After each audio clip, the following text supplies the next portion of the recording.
భారత సనాతన సంస్కృతిలో పవిత్రమైన సంఖ్య 108. ఖగోళ శాస్త్రంలో కీలకమైన నంబర్ 108.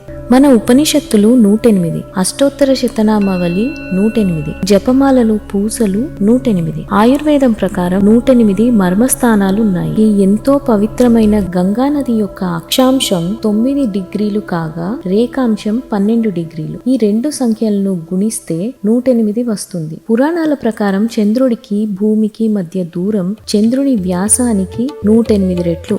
భరతుడి నాట్య శాస్త్రంలో నాట్య భంగిమలు 108. గాయత్రి మంత్రం 108 సార్లు జపిస్తే సకల శాస్త్రాలను పూజించినట్లే అంటారు. సముద్ర మదనం చేసే సమయంలో పాల సముద్రాన్ని చిలికి అమృతాన్ని బయటకు తీశారు. ఇలా అమృతాన్ని బయటకు తీయడంలో 54 మంది దేవతలు, 54 మంది రాక్షసులు, మొత్తం 108 మంది కలిసి కృషి చేశారు. శనిదేవునికి 108 నామాలు ఉంటాయి.